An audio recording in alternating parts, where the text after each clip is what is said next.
If you're travelling from Stratford to Liverpool Street, or on the DLR between Stratford and Canary Wharf, you might have noticed this big, iconic Victorian building. What may now just look like another gated community was actually the site of one of the most lethal jobs in London. The Matchgirls strike of 1888 started here, and it helped inspire the creation of workers' unions all over the country. This building used to be called the Brian and May Match Factory, and they imported and sold Swedish matches. At one point they were the biggest employer in London and employed over 5,000 workers, predominantly women and young girls. They had a site that was over 6 acres of land, and they produced up to 300 million matches a day. Now, behind this successful business veneer lies a dark working practice. White phosphorus was used in the making of the matches, which led to yellowing skin, loss of hair, and a kind of bone cancer called phossy jaw. Now, this would make the jaw literally rot. It would pus and swell, turn green and then black. If left untreated, it would cause brain damage and ultimately organ failure. Many other countries had banned the use of this chemical, but the British government refused to do the same, arguing that to do so would be a restraint of free trade. Not only did the women and girls working here have to handle this chemical, but the general working conditions were equally as poor. They suffered low pay, 14-hour days, and the company introduced an arbitrary fining system where if the women did anything that they didn't like, they could deduct their pay at will. Caught talking, that's 3 pence deducted. Your feet are dirty, another 3 pence. Late, 5 pence, and you're shut out in the cold for half a day.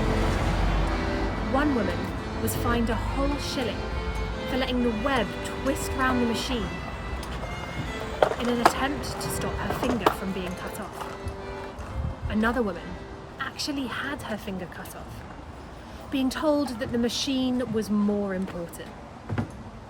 They were beaten, bullied, and told to keep quiet.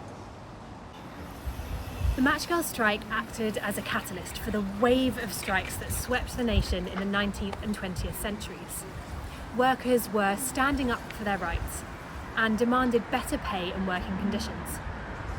Many of these workers were immigrants and demanded more from their employers. Many of the women who worked here in the city were Irish immigrants.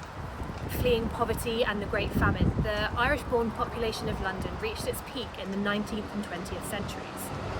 Because the cost of living in London was so high, many Irish families had to live together, often in a single room, in densely populated, overcrowded areas in the city called Irish slums. These areas were often subject to violence and discrimination. In 1888, a social activist called Annie Besant became involved in the situation. She heard about what was happening and could not keep quiet. She interviewed a lot of the women and girls who worked here and published an article exposing how they were being treated. Obviously, the factory owners were not happy about this at all, and they tried to get their workers to sign a statement to say that her article was all lies. A group of women refused, someone got sacked, and this all led to 1,400 women going on strike.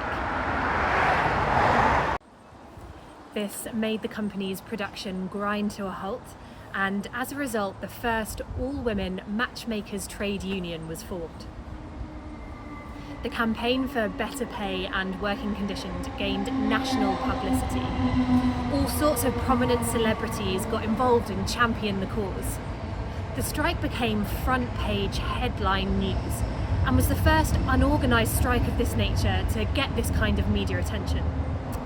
All kinds of newspapers weighed in on the situation, and not all of them were sympathetic. In June 1888, The Times said, "Is that the Matchgirls have not been suffered to take their own course, but have been egged on to strike by irresponsible advisers." Whereas in July 1888, the Pall Mall Gazette said, "The story is full of hope for the future, illustrating, as it were, the immense power that lies in mere publicity."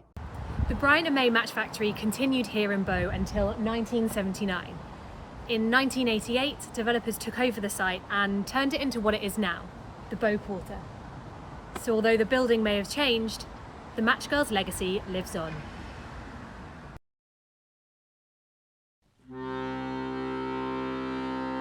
We plough and sow, we are so low that we delve in the dirty clay, till we bless the plain with the golden grain and the vale with the fragrant hay.